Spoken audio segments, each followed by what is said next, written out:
আমার পজিশন থেকে একটা জিনিস জাস্ট আপনাদেরকে অনুরোধ করতে চাই যে আমরা লাস্ট 1-1.5-2 বছর ধরে একজন পার্টিকুলার ক্রিকেটারকে নিয়েই আমাকে যদি নাম বলতে হয় সাকিবকে নিয়েই আমরা কথা বলছি। But I will also request, যখন আমরা এই প্রশ্নটা করেন, আমাদের 3 জন ক্রিকেটার, 3 জন এক্স ক্যাপ্টেন মাশরাফি মুর্তজা, নাইমুর রহমান দুর্জয়, সাকিব আল হাসান একই ধরনের সিচুয়েশনে আছেন। তো it is not right for me two sit here and talk about only one particular cricketer. আমার কাছে মনে হয় যে আমরা যখন প্রশ্ন করব, আপনারাও যখন প্রশ্ন করবেন, please make sure that you are mentioning the other 2 ex captain also.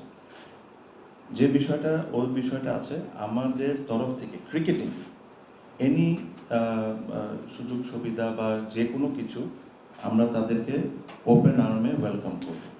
যে জিনিসগুলা যে লফুলি যে জিনিসগুলো আছে, আপনি আমাদের মিনিস্টার সাহেবও বলেছেন, উনিও বলেছেন যে এটার প্রতি আমরা নমনীয় হব, ওনার তরফ থেকে বলেছেন। অ্যাজ ক্রিকেট বোর্ড আমাদের তরফ থেকে ক্রিকেটিং যেসব জিনিসে আমরা হেল্প করতে পারি, will always there, will welcome them with open arm, যদি ওনাদের ওই সমস্যাগুলো ওনারা সমাধান করে আসেন।